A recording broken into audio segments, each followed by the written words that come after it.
Smart at Work vous est présenté en partenariat avec Manutan.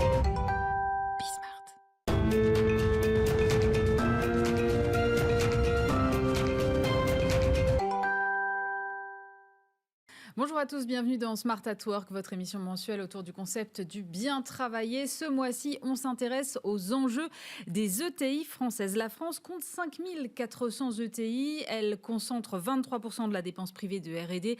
Et sur les 3 premiers mois de l'année 2021, elles ont créé 26 700 emplois nets. Pour soutenir leur développement, Emmanuel Macron avait lancé en janvier 2020 la stratégie Nation ETI qui vise à prendre davantage en compte leurs spécificités dans la politique économique du gouvernement. Mais justement, quelles sont les spécificités des ETI françaises ?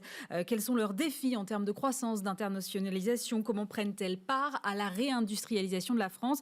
Comment les rendre aussi plus attractives aux yeux des candidats et aux yeux des investisseurs afin qu'elles aient les moyens de leurs ambitions ? On en parle tout de suite dans Smart at Work.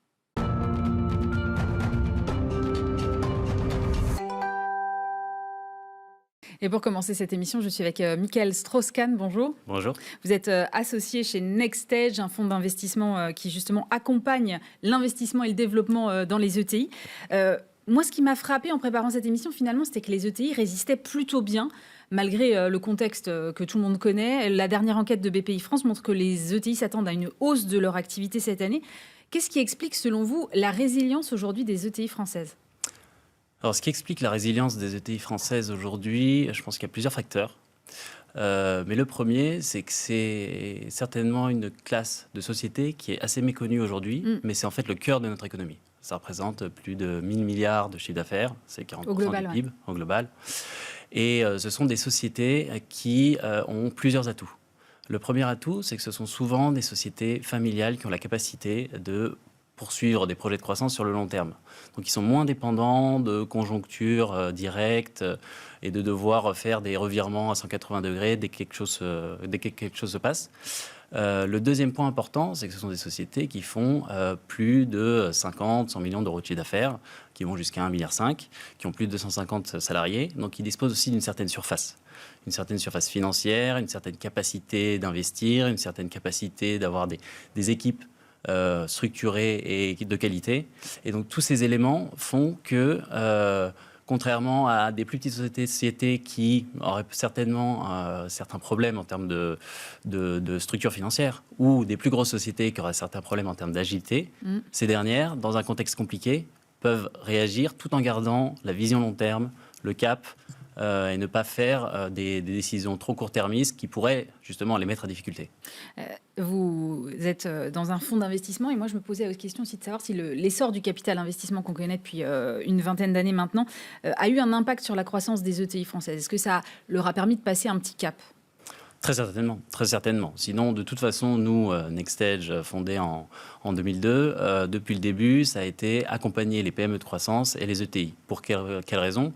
C'est un segment de marché qui est peu connu, comme je le disais. On n'en a que 5 000, là où nos voisins allemands en ont plus de 12 000. Et pour quelle raison ? Ils ont été peu accompagnés, en fait. Et les entrepreneurs, puisque c'est vraiment des histoires d'entrepreneurs, la culture entrepreneuriale chez NextEdge est un point très important. On s'associe toujours à une équipe et on ne va pas racheter des sociétés. L'entrepreneur a besoin d'être entouré. Donc, au-delà d'apporter des fonds propres, on a parlé de sociétés quand même assez stables, assez solides. Au-delà d'apporter des fonds propres, les fonds d'investissement permettent d'apporter des couches de connaissances et d'expérience que souvent un entrepreneur, une équipe d'entrepreneurs n'a pas eu le temps de développer. Et que ce soit, vous parliez des enjeux d'internationalisation, de recrutement, qui sont très importants, des enjeux aussi d'innovation. Et par innovation, on n'entend pas que de la technologie, d'innovation dans les process, dans le management, qui sont des points très importants. Et puis la consolidation aussi.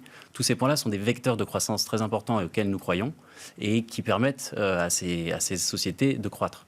Et donc, les fonds d'investissement, leur principal travail aujourd'hui, qui était peut-être un petit peu moins le cas il y a une dizaine d'années où c'était essentiellement une réflexion financière, c'est aujourd'hui d'aider ces sociétés à croître. Donc, ils sont acteurs, et en tout cas, c'est leur vocation, et c'est notre vocation chez NextEdge, d'être acteurs de cette croissance. Qu'est-ce qui leur manque aujourd'hui pour que soit on puisse démultiplier leur nombre pour atteindre le nombre allemand, soit qu'elles puissent, elles, grossir davantage ?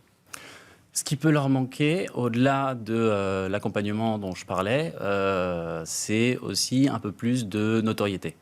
Aujourd'hui, on On a eu une phase où on a parlé de la Startup Nation. Vous avez parlé, depuis l'année dernière, on a la stratégie Nation ETI, ce qui est plutôt bien. On parle de PME industrielle, de start-up industrielle aujourd'hui aussi, donc voilà, ça bouge. Il y a tous ces points-là. On a aussi beaucoup vanté le CAC 40 français, mais les ETI ont été un petit peu le parent pauvre. Et communiquer cette capacité de créer des emplois dans les territoires, 68% des ETI ont leur siège social dans les territoires. Ce sont autant d'atouts qui permettent en fait à ces sociétés d'attirer des nouveaux talents, de créer de l'emploi et de l'activité dans les territoires avec le support des pouvoirs publics et des collectivités locales, et de pouvoir, puisque c'est pas parce qu'on est dans les territoires ou en France qu'on peut pas s'étendre à l'international, de pouvoir de ces bases-là s'étendre à l'international. Donc ces différents leviers permettent aux sociétés de pouvoir grandir, et il faut juste permettre à l'ensemble de l'écosystème, que ce soit les fonds d'investissement, mais également les banquiers, les partenaires, et tous les partenaires dans l'écosystème qui permettraient à la société de croître, de mieux les connaître, de pouvoir mieux les mettre en avant. Et ça, c'est un travail à faire aussi bien au niveau des sociétés qu'au niveau de ses partenaires, fonds d'investissement, banquiers, que des pouvoirs publics, collectivités locales. Et ce sont des éléments qui pourraient réellement permettre à ces sociétés de prendre encore plus de place et plus de poids dans notre économie. Et vous l'avez mentionné, ils sont créateurs d'emplois, donc on a tout à gagner à développer ce pan d'activité. Merci beaucoup, Michael Strauss-Kahn. Vous restez avec nous. On va poursuivre cette discussion avec deux dirigeants d'ETI.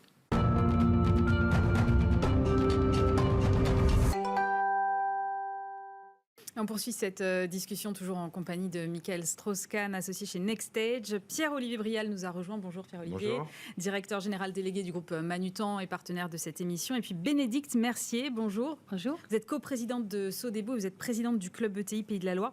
Alors Pierre-Olivier et Bénédicte, vous êtes tous les deux des dirigeants d'ETI. Je vais peut-être commencer par Bénédicte, si vous me permettez. Moi, je voulais savoir quels sont les enjeux majeurs que vous identifiez quand on est à la tête d'une ETI. Dans ce que j'identifie, on en a plusieurs. On a des enjeux, vous avez parlé de problèmes de recrutement, mais aussi surtout de formation. On a un enjeu très très fort de formation. Les ETI sont majoritairement, beaucoup d'industries. Il y a beaucoup d'industries. L'industrie est en train de se transformer. Il faut qu'on transforme nos métiers. Ils sont en train de se transformer, donc des gros enjeux de formation. Il y a des enjeux aussi d'effet de taille. Nous, on est sur la taille d'à peu près 500 millions d'euros de chiffre d'affaires, et il y a des vrais effets parce que les ETI, c'est de 50 à 1,5 milliard, mais c'est pas du tout. Quand vous passez déjà les 100 millions, vous avez des organisations qui doivent changer. 500 millions, il y a aussi des choses qui doivent changer dans la structuration, la gouvernance. Il y a des statistiques qui disent que, par exemple, quand on fait le passage des 500 millions, le pourcentage des coûts IT passe en général de 1 à 2%, par exemple. Ah oui. Après, 1 milliard est un autre cap, et je pense sincèrement que de passer de 0 à 1 milliard est beaucoup plus difficile que de passer de 1 à 2. Donc, ces effets de taille sont des vrais enjeux pour les ETI, parce que c'est des grosses transformations à faire. Et en même temps, garder cette flexibilité, parce qu'on s'organise, on grossit. Donc, il y a un système qui se met en place qui peut faire perdre en flexibilité. Et il faut toujours que les personnes, les collaborateurs gardent le pouvoir, et que ce ne soit pas le système qui prenne le pouvoir. Parce que souvent, le système est le problème, et il faut que les gens restent la solution, j'allais dire. Moi, j'avais, Pierre-Olivier, en tête des effets de seuil liés à un nombre de salariés, mais pas des effets de bord liés à l'augmentation du chiffre d'affaires. Oui, c'est vrai que d'abord, les deux vont souvent quand même de pair. C'est-à-dire qu'avec le chiffre d'affaires, on augmente le nombre de salariés. Et c'est vrai que oui, il y a vraiment des effets de seuil, il y a des effets de maturité à un moment donné, sur plein de sujets, mais sur la gestion des risques, par exemple, on grossit, donc on a plus de risques, on a à chaque effet de taille, nous aussi on l'a vécu, des nouvelles opportunités, mais des nouveaux problèmes qui apparaissent. Mais, et sur les recrutements, vous rejoignez aussi ce que dit Bénédicte ? Ah oui, complètement. De toute façon, aujourd'hui, il n'y a pas un dirigeant de TI. Il n'y a pas un dirigeant tout court, je crois. Voilà, mais particulièrement de TI. Oui, et aujourd'hui, on a besoin de beaucoup de compétences. Alors, dans l'industrie, dans le digital, dans la technologie. Et oui, c'est un combat de tous les jours, de trouver les bonnes personnes, de former nos collaborateurs, etc. Ça, c'est sûr. Michael, vous disiez tout à l'heure qu'en fait, il y avait un enjeu de notoriété. Et ça, j'imagine que ça a une répercussion immédiate sur à la fois la formation et le recrutement pour les ETI, non ? Tout à fait. La notoriété, aujourd'hui, les nouvelles générations, et même pas si nouvelles que ça, sont encore plus en recherche de sens. Et le sens, on peut l'avoir en interne, une fois qu'on a intégré la société et compris son ADN entrepreneurial, son ADN de société. Mais pour un nouveau venu, il faut pouvoir le communiquer. Et aujourd'hui, il faut avoir la place de pouvoir le communiquer, il faut avoir les moyens. Alors les ETI ont des moyens, donc elles peuvent communiquer. Après, on a les grandes entreprises qui communiquent beaucoup sur ces sujets-là. On a eu, on en parlait, les startups aussi qui ont beaucoup communiqué. Donc le terrain de jeu est un petit peu encombré, et puis il faut avoir des relais. Il faut avoir des relais, être aidé en local. Il y a le côté territoire qui est très important. On l'a vu avec la crise qu'on vient de traverser.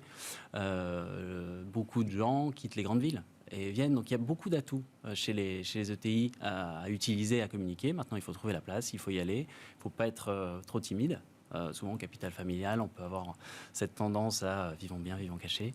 Mais non, il ne faut pas être timide, parce qu'en plus, il y a un dernier atout qui est très important au sein des ETI, c'est le fait qu'elles ne soient pas dans une taille immense, qu'on reste sur une agilité proche d'une taille humaine, qui fait qu'on peut avoir cet ADN entrepreneurial, ces valeurs à communiquer. Et aujourd'hui, dans un écosystème et environnement où l'ESG, la transition énergétique, les valeurs, le côté social, la cohésion sociale est important, les ETI sont les mieux placés pour défendre ces valeurs. Donc clairement, c'est un sujet de communication, parce que quand on a tous ces atouts, normalement, on devrait être en meilleure position pour recruter. Donc il y a vraiment un point de communication, diffuser un message et trouver sa place. Bénédicte, sur la notoriété, alors je comprends que chez Manutan, qui est une marque très B2B, ce soit plus compliqué, mais vous, Sodebo, c'est une marque grand public. Il ne devrait pas y avoir de soucis de notoriété? On rencontre, c'est sûr, nos consommateurs. On arrive à avoir de la visibilité de par nos produits déjà. Et donc, il y a un foyer sur 2 en France qui consomme nos produits, donc on a plutôt une bonne visibilité. Mais en fait, en même temps, on ne nous connaît pas. C'est-à-dire que pour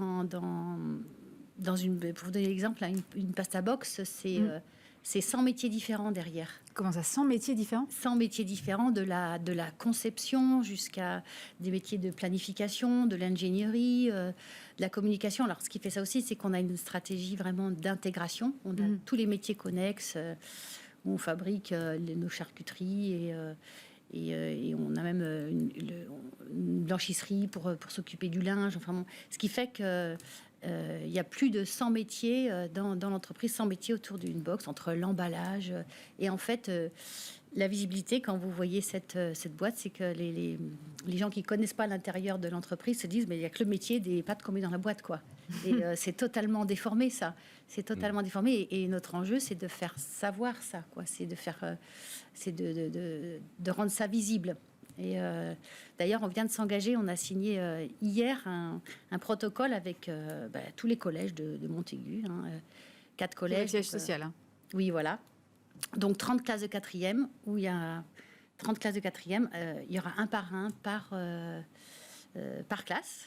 Et à partir de la 4e, on va commencer à faire découvrir tous les métiers qu'il y a dans l'entreprise. Et puis d'autres entreprises de la région participent aussi. Dans cette notion de découverte des métiers, il faut vraiment qu'on fasse découvrir de l'intérieur. Vous avez un enjeu d'évangélisation, alors visiblement autour de ce que sont les ETI et comment les rendre plus attractives. Mais est-ce que vous avez le sentiment d'être plus mal logé que les startups, parce qu'on a effectivement beaucoup parlé de la Startup Nation, ou que les grands groupes? Vous avez l'impression d'être perdu entre les deux? Alors déjà, je pense que le mot startup porte des valeurs en tant que tel. Et on associe à des startups plein de choses positives. Donc déjà, nous, il faut qu'on nourrisse la marque ETI. Ça, c'est notre travail. C'est-à-dire qu'il faut qu'une ETI porte des valeurs, que ça veuille dire quelque chose. Ça, on y travaille. Il faut ensuite que le nom soit connu. Et ça aussi, on y travaille. Et après, effectivement, on a longtemps été coincés dans l'écosystème français entre start-up, PME, grands groupes. On nous appelait des grosses PME, ce qui fait grosse petite moyenne entreprise, qui est assez.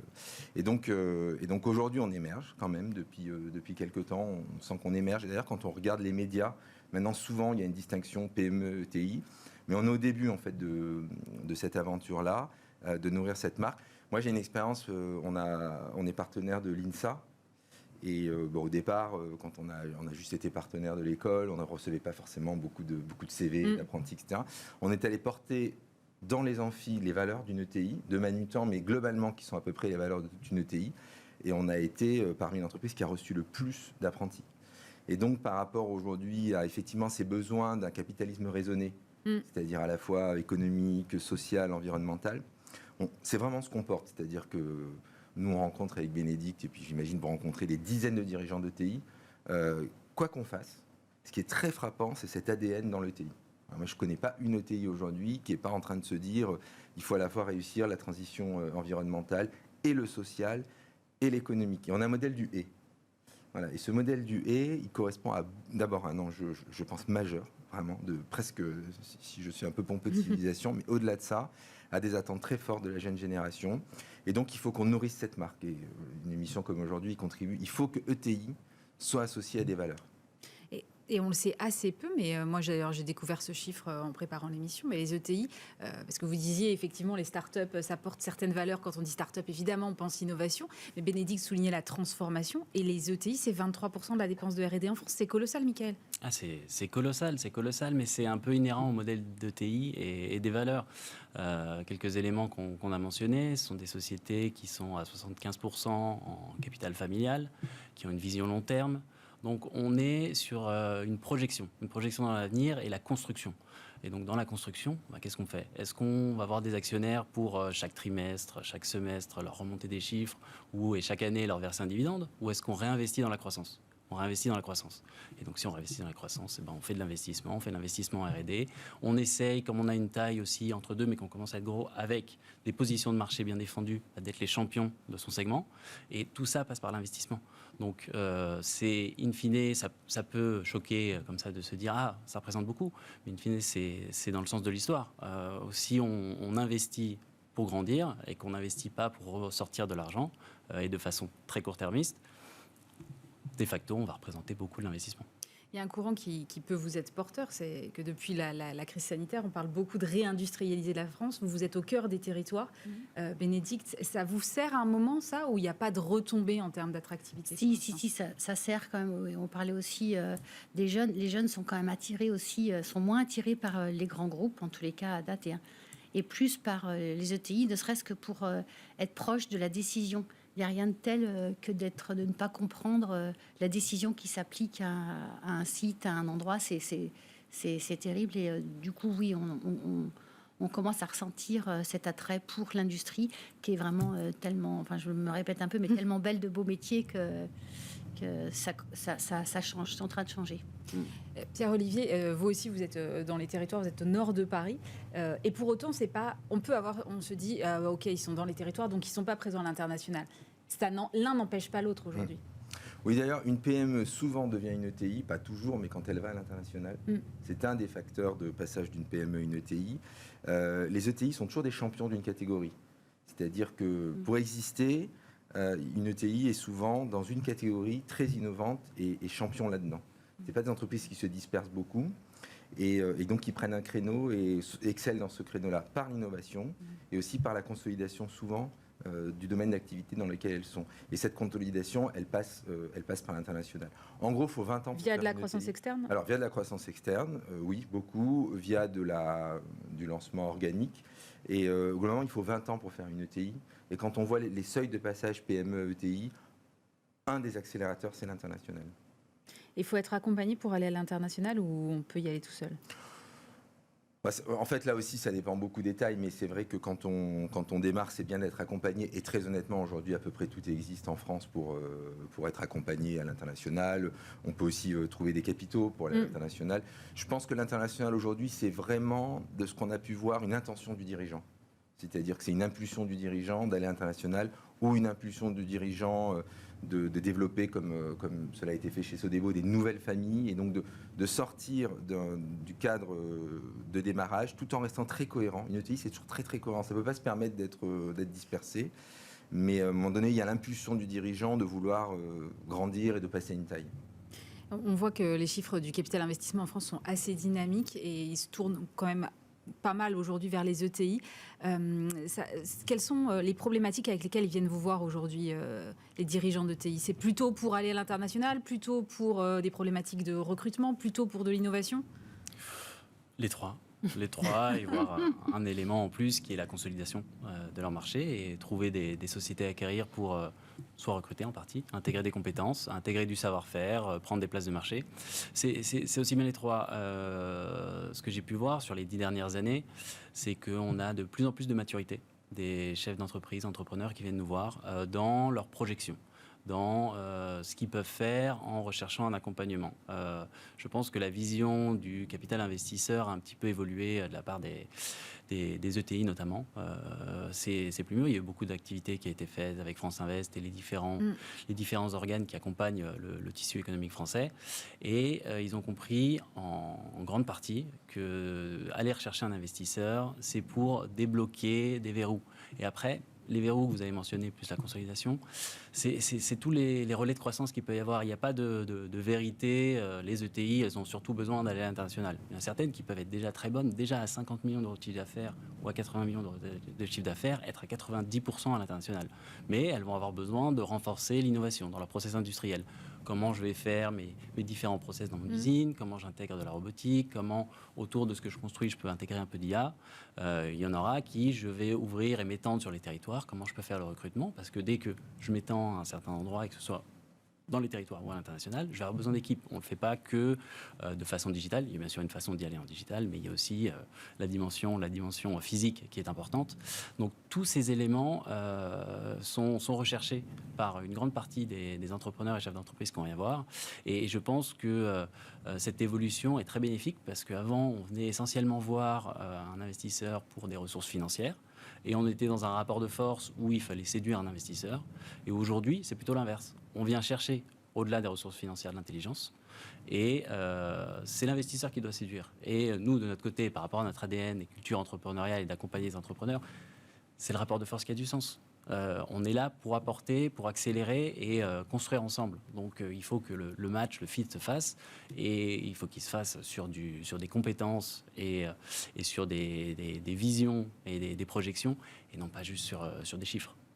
Bénédicte, on a parlé des enjeux que vous rencontrez en tant que dirigeant d'ETI, d'une entreprise qui est déjà une ETI. Mais comment faire pour qu'il y ait plus d'entreprises qui demain deviennent des ETI? Parce qu'on nous compare souvent à l'Allemagne. Je pense que c'est sûr, l'enjeu de la transmission est important. Entre les années 80 et 2000, la France a perdu beaucoup d'ETI parce que c'était tout simplement non transmissible. Alors avec la loi du travail, ça redevient possible. Et justement, depuis les années 2000, ça redémarre. Il y a de plus en plus d'ETI. Donc ça, ça continue dans ce sens-là. C'est un point important. Et puis, après, il faut aussi savoir transmettre cet esprit. Il y a mais les entreprises, les ETI sont sur le long terme. Il faut qu'elles gardent leur avantage compétitif, évidemment. Olivier en a parlé. On a toujours des avantages compétitifs assez spécifiques puisqu'on est face à soit des clients, soit des fournisseurs, soit des concurrents qui peuvent être plus gros que nous.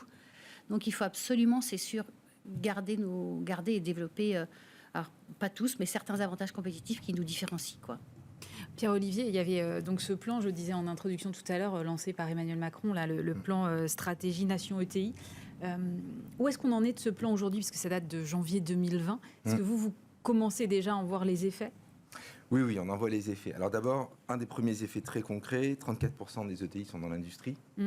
Bon, je ne vais pas faire le topo de la désindustrialisation massive de notre pays. Une des causes majeures qu'on a identifiées au METI et pour laquelle on milite depuis des années, c'est la baisse des taxes de production. Ouais. En gros, on a sacrifié notre industrie pour financer la collectivité, on va dire. Et là, ils ont confirmé la suppression de la CVAE l'année prochaine. Donc, il y a déjà eu 10 milliards. Et ça, c'est pas le plan Nation ETI, mais ça en a vraiment fait partie. Deuxièmement, ça a été l'acculturation de l'administration à ce que c'est qu'une ETI. Et donc, ça a déclenché beaucoup de liens entre l'administration, entre l'éducation nationale, entre les différentes administrations. Est-ce que ça, l'administration ne savait pas ce qu'était une ETI? En fait, non, parce que c'est une catégorie statistique, mais en fait, quand vous regardez encore ce que produit par exemple la Banque de France, souvent c'est PME grands groupes. Et donc, statistiquement, on n'était pas assez visible. Le fait d'avoir un éclairage aussi du président de la République, qui dit maintenant cette catégorie-là, elle doit être regardée dans sa spécificité, ça a accéléré les liens avec l'administration. Dans le cadre, par exemple, du plan de relance, et pendant la crise Covid, on a été énormément consulté, beaucoup plus qu'on ne l'aurait été avant, parce que nous, ce qu'on demande, c'est vraiment d'être vu dans notre spécificité. C'est-à-dire, il faut des TPE, il faut des PME, il faut des startups. Les grands groupes, on n'existerait pas sans les grands groupes, soyons très honnêtes. Ils sont vos donneurs d'ordre parfois. Nos donneurs d'ordre, le grand groupe nous tire à l'international. Donc, heureusement que la France a ces grands groupes. Donc nous, on est vraiment à dire l'écosystème doit faire coexister l'ensemble. Simplement, par rapport à ce qui se faisait avant, regardez-nous dans notre spécificité. 75% familial, donc des enjeux de transmission, 34% dans l'industrie, dont des enjeux d'industrialisation, etc. Attention aux effets de seuil, c'est-à-dire qu'on peut avoir les mêmes contraintes que des très très très grands groupes sur la RGPD, sur la loi Sapin. Donc on dit attention. Donc par exemple, on est en train de montrer toutes les contraintes qui pèsent sur nos entreprises. Donc le regard de cette spécificité et d'adapter à la spécificité, c'est quasiment ce dont on a besoin aujourd'hui pour continuer à se développer et donner envie à des PME de devenir ETI, parce que ça, à un moment donné, on rentre dans un nouvel écosystème et que ça donne envie de devenir une ETI. Donc oui, le plan Nation ETI a été vraiment un accélérateur. Vous êtes du même avis, Bénédicte ? Oui, tout ce qui va dans le sens de garder cette compétitivité face, aussi d'autres intervenants européens, c'est clé. Hein. On sait qu'à partir de souvent, il y a plein de seuils qui passent au-delà de 250 salariés. Le forfait social, plein de sur l'apprentissage aussi. Enfin, il y a plein d'exemples là-dessus et tout ça, ça facilite pas, c'est sûr, le fait que ça n'aide pas l'ETI, enfin la PME à devenir ETI en tous les cas. Donc tout ce qui ira dans ce sens-là sera très très positif. Et le plan Nation ETI a vraiment été dans ce sens-là. C'est aussi le plan nous a quand même aidé aussi à structurer des clubs régionaux. Et aujourd'hui, on avait démarré avant, mais on en a vraiment accéléré. Et ces clubs aussi nous permettent de travailler avec les régions. Bon, on est entreprise des territoires. En fait, je dirais un des avantages pour le pays des ETI, c'est qu'elles restent dans leur territoire d'origine. On est depuis 50 ans à Gonesse, vous êtes à Montaigu. Voilà, et quand on construit, ça va au-delà de logique économique. C'est qu'économiquement, ce n'est pas la seule question qu'on se pose. On a envie de rester dans le territoire, même si on part à l'international. Et donc, les régions ont un rôle majeur à jouer. C'est ce que les Allemands ont bien compris avec les Länders. En fait, c'est qu'ils structurent les économies autour des ETI. Et ça, les clubs nous aident beaucoup aussi à être présents au niveau régional, jouer la complémentarité nationale-régionale. Par exemple, sur les taxes de production, les collectivités ont compris que certes, elles allaient perdre une source de financement, mais que l'État l'a compensé par ailleurs et ont vu le cercle complètement vertueux. Je me réindustrialise. En fait, les taxes de production, c'est un ROI à 3 ans, par exemple. Et tout le monde y gagne. Alors, il faut accepter au départ, effectivement, de changer des flux. Et ça, le fait de mailler aussi les collectivités nous permet de porter nos discours. Et puis, les régions ont des compétences. Et donc, ce côté régional et national est indispensable au vu même de la structure des ETI. Et vous n'avez pas envie de devenir un grand groupe ? On a envie que l'avenir de l'entreprise soit, pour tous ses salariés, pour tous ses clients, soit pérenne. En fait, c'est ça qui est important. Après, évidemment, on est loin encore, nous, parce que 500, on est loin. 1,5 milliard, c'est pas pour demain. Donc, peut-être qu'un jour, Sodebo, sera un grand groupe. Il y a encore du chemin à faire. C'est Olivier ? Oui, bien sûr, mais ce qu'il faut voir, c'est que, et on le voit dans ce que les Allemands appellent le Mittelstand, qu'on compare aux ETI. C'est pas tout à fait pareil quand même. Et on peut être Bosch, par exemple, et faire partie du Mittelstand. Donc, voilà, on peut être une très grande entreprise. Donc, c'est un état d'esprit. Et donc, nous, bien sûr qu'on a envie de grandir, mais ce qu'on veut, et c'est ce que disait aussi Bénédicte, on veut garder l'ADN. C'est-à-dire que demain, on pourrait faire 2-3 milliards, et pour autant être toujours dans cet esprit ETI, de territoire, d'inclusion, d'un capitalisme inclusif, etc. Et donc, on voit ça aussi comme une chaîne. Voilà, il faut une catégorie. Donc, évidemment, en France, il fallait mettre 1,5 milliard. Bon, encore une fois, c'est pas parce qu'on passe à 1,550 milliard que du jour au lendemain, on changera. Donc, on a une vision large de ce que c'est qu'une ETI. Et c'est avant tout un état d'esprit. Et je suis sûr que le jour où Sodebo fait 2 milliards, ça restera Sodebo dans ses valeurs. Et donc, ça restera dans l'esprit de ce que c'est qu'une ETI. Merci beaucoup Pierre-Olivier Brial, directeur général délégué du groupe Manutan, Bénédicte Mercier, coprésidente de Sodebo, et Michael Strauss-Kahn, associé chez Nextage. On se retrouve au mois de septembre pour un nouveau numéro de Smart at Work. Smart at Work vous a été présenté en partenariat avec Manutan.